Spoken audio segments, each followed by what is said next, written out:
Hi everyone. आज mixture and allegation का part 5 cover करने जा रहे हैं। आज की क्लास में भी एक नया कॉन्सेप्ट के साथ आए हैं हम लोग, और ये कॉन्सेप्ट बहुत हेल्प करेगा आपको न्यूमेरिकल प्रॉब्लम सॉल्व करने में। तो चलिए देखते हैं वो कॉन्सेप्ट क्या है, और उसको बहुत अच्छे तरीके से समझेंगे हम लोग। चलिए इसको कंटिन्यू करते हैं। Mixture and allegation part 5 quantitative aptitude click में मिक्सचर एंड एलिगेशन चल रहा है हमारा, और आज हम लोग करने जा रहे हैं पार्ट 5, जिसमें भी एक नया बेसिक कॉन्सेप्ट लेके आए हैं हम लोग। तो चलिए देखते हैं क्या है वो। तो कंटिन्यू करते हैं मिक्सचर एंड एलिगेशन पार्ट 5। चलिए यहाँ पे एक डायग्राम बनाया हुआ है बाबू, और यहाँ पे बकेट ए है, बकेट बी है। अब इस बकेट ए के बारे में आपको बोला जा रहा है कि बकेट ए में 64 लीटर मिक्सचर है मिल्क और वाटर का, और मिल्क और वाटर का रेशियो दिया गया है 5:3। ठीक है, ये बाल्टी ए है, इसमें 64 लीटर मिक्सचर है, और मिल्क और वाटर का रेशियो दिया गया है 5:3। उसके बाद क्या किया गया, यहाँ से 24 लीटर मिक्सचर को निकाला गया और उसको बाल्टी बी में रखा गया। 24 लीटर यहाँ से निकाल लिया और उसको बाल्टी बी में रखे। और आपसे ये पूछा जा रहा है, इसमें क्या क्या पूछा जा रहा है आपसे। आपसे ये पूछा जा रहा है कि सबसे पहले को ये बताइए, इसमें मिल्क और वाटर का रेशियो क्या होगा। सबसे पहले क्वेश्चन मेरा ये है कि इसमें मिल्क और वाटर का रेशियो क्या होगा। दूसरा क्वेश्चन ये है कि इसमें मिल्क कितना है, कितना मिल्क आया और कितना वाटर आया, ये भी बताइए हमको।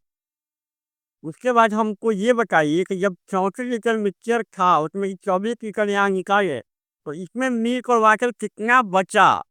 इसमें मिल्क और वाटर कितना बचा, ये भी बताइए हमको। इसमें मिल्क और वाटर कितना बचा, ये भी बताइए। क्वेश्चन समझ में आ गया। क्वेश्चन फिर से एक बार। यहाँ 34 लीटर मिक्सचर था, उसमें जब 5:3 मिल्क और वाटर का रेशियो था। यहाँ से 24 लीटर आप निकाले, उसको बाल्टी बी में रखे, तो मिल्क और वाटर का रेशियो क्या होगा, पहले क्वेश्चन। इसमें मिल्क और वाटर कितना है वो क्वेश्चन बताना है। 64 लीटर था, 24 लीटर निकाल लिए, तो अब इसमें कितना मिल्क और कितना वाटर है, ये भी बताइए मुझे। ये सब आपको बताना है। और ये आज के क्लास का ये बहुत अच्छा कंसेप्ट है, इसमें क्या है वो अब हम लोग सीखेंगे। सबसे पहले हमको ये बताइए बाबू, सबसे पहले क्वेश्चन तो मेरा ये है कि जब यहाँ 64 लीटर मिक्सचर था और यहाँ मिल्क और वाटर का रेशियो 5:3 था, तो इसमें मिल्क और वाटर था कितना। इसमें कितना मिल्क और कितना वाटर था, ये पहले आपको जानना है। इसमें कितना मिल्क और कितना वाटर था, ये बताइए।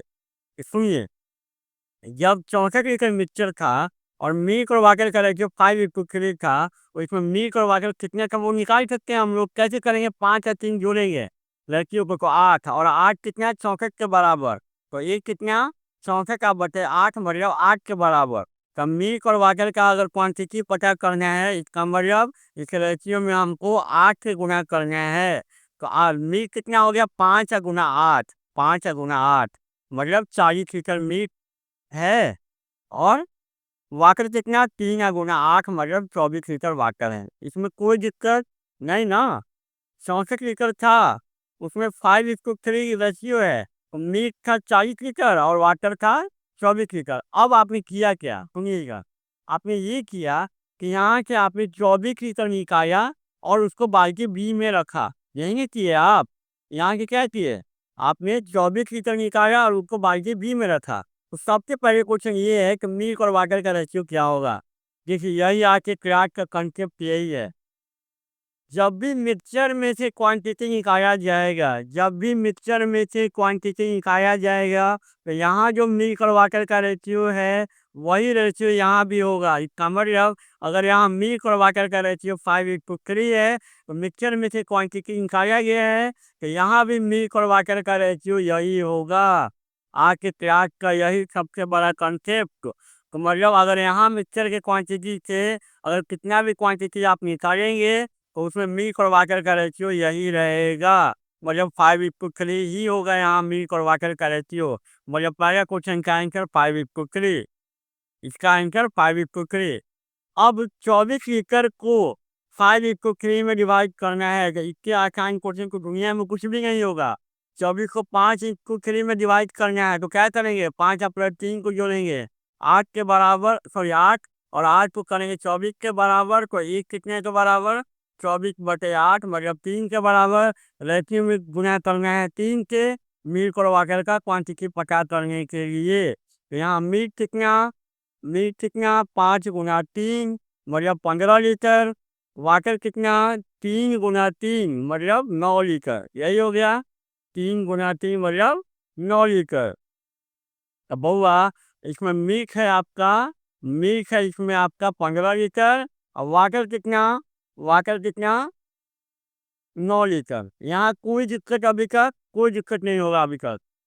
अब देखिए, जब 64 लीटर था तो मिल्क का कितना 40, वाटर कितना था 24। जब यहाँ से 24 लीटर निकाल लिए तो यहाँ क्या आ गया, यहाँ पे क्या आ गया, मिल्क आ गया 15 और वाटर बचा 9। तो इसमें कितना मिल्क और कितना वाटर बचा, इसमें कितना मिल्क और कितना वाटर बचा। जब 64 लीटर था तो मिल्क था 40 लीटर, वाटर का 24 लीटर। जब यहाँ 24 लीटर आप निकाल लिए और उसको बाल्टी बी में रख दिए तो यहाँ मिल्क पहुँच गया 15 और वाटर पहुँच गया 9। तो यहाँ बचा कितना, तो रिमेनिंग क्वांटिटी क्या है, मिल्क का जो रिमेनिंग क्वांटिटी है बाल्टी ए में, ये बचा हुआ क्वांटिटी है, ये रिमेनिंग क्वांटिटी है। रिमेनिंग मिल्क ए में कितना 40 पहले था, इसमें गया 15 तो बचा कितना 40 में 15 गया 25 लीटर, मतलब बाल्टी ए में है 25 लीटर मिल्क और रिमेनिंग वाटर कितना है, कितना बचा हुआ वाटर है। तो रिमेनिंग वाटर अगर आप देखेंगे बाबू तो पहले था कितना 24, गया कितना इसमें 9, तो बाल्टी बी में बचा कितना 15।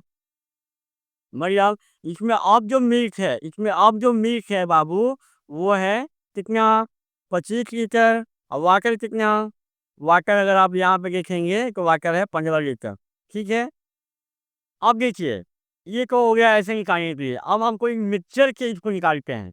जब बाबू यहाँ 64 लीटर था उसमें से आपने 24 लीटर निकाल लिया तो यहाँ बचा कितना, मिक्सचर का क्वांटिटी बचा कितना, मिक्सचर का कितना क्वांटिटी बचा, मिक्सचर का क्वांटिटी बचा 64 का -24, बचा कितना 40 लीटर।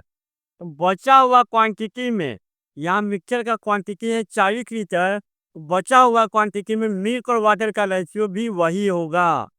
यही कंसेप्ट कितने हमको, यहाँ की 24 लीटर निकालिए तो यहाँ भी मिल्क और वाटर का रेशियो 5:3 होगा। यहाँ की बचा हुआ क्वांटिटी है 40 लीटर, वहाँ भी मिल्क और वाटर का रेशियो यही होगा। अगर 40 को 5:3 में डिवाइड करेंगे कितना आएगा मिल्क और वाटर, तो 5 + 3 हो गया 8। इस 8 को बराबर करेंगे 40 के बराबर, 8 को करेंगे 40 के बराबर तो एक कितने के बराबर 40/8 मतलब 5 के बराबर। तो इस रेशियो में क्या करना है आपको 5 से गुना करना है, तो मिल्क और वाटर का क्वांटिटी पता करने के लिए। तो यहाँ 5 से गुना करेंगे बुआ तो मिल्क कितना 5 × 5 25 लीटर, वाटर कितना 3 × 5 मतलब 15 लीटर। देखिए यहाँ से निकालेंगे तो बाद मिल्क और वाटर वही आएगा जो यहाँ आया है। कहने का मतलब ये है कि अगर यहाँ 64 लीटर है तो मिल्क और वाटर ये था, जब यहाँ पे निकाल लिए 24 लीटर तो मिल्क और वाटर ये है यहाँ पे, तो यहाँ बचा कितना 40 में से 15 गया 25, 24 में से 9 गया 15। ये तो पहला मेथड हो गया। दूसरा मेथड में हम ये भी करते थे कि यहाँ मिक्सचर कितना बचा, 64 को माने 24 40, तो मिक्सचर में भी मिल्क और वाटर का रेशियो वही होगा, तो वहाँ से भी निकालेंगे तो बचा हुआ क्वांटिटी यहाँ पे 25 और 15 आएगा। आप ऐसे निकालिए या ऐसे निकालिए, आंसर दोनों से सेम ही आएगा। तो आगे क्लास का कंसेप्ट यही था कि मिक्सचर में से अगर क्वांटिटी निकालते हैं तो वहाँ मिल्क और वाटर का वही रेशियो होगा जो पहले था, और यहाँ बचा हुआ क्वांटिटी में भी मिल्क और वाटर का वही रेशियो होगा। तो आज के क्लास का यही कंसेप्ट था हमारा। अगर एग्जाम में इस तरह का क्वेश्चन आपको पूछेगा तो वो कैसे पूछेगा, उसी का स्टेटमेंट यहाँ पे लिखा हुआ है। यहाँ पे लिखा हुआ है वही तो बाल्टी ए में जो है 64 लीटर मिक्सचर है मिल्क और वाटर का, उसका रेशियो दे दिया गया 5:3। अब क्या किया गया, यहाँ की 24 लीटर मिक्सचर को निकाला गया, उसको बाल्टी बी में रखा गया। तो आपसे यही पूछ रहा है कि बताइए भैया कि क्वांटिटी ऑफ मिल्क और वाटर क्या होगा बाल्टी ए में, बचा हुआ मिल्क और वाटर का क्वांटिटी क्या होगा बाल्टी ए में, जो कि आंसर आपका आया है कितना 25 और 15 लीटर। और quantity of milk and water क्या होगा बाल्टी बी में, जिसका आंसर आपका आया है 15 और 9 लीटर। तो एग्जाम में अगर क्वेश्चन पूछना होगा तो उसका स्टेटमेंट ऐसा होगा। मैंने इसको डायग्राम के थ्रू समझाया है। कोई भी क्वेश्चन को डायग्राम के थ्रू समझना ज़्यादा ईजी होता है स्टेटमेंट के कंपेयर में। ठीक है, आगे क्लास में ये कंसेप्ट था हमारा। अगले क्लास में इससे भी अच्छा कंसेप्ट के साथ हम लोग मिलते हैं। तब तक के लिए थैंक यू, धन्यवाद।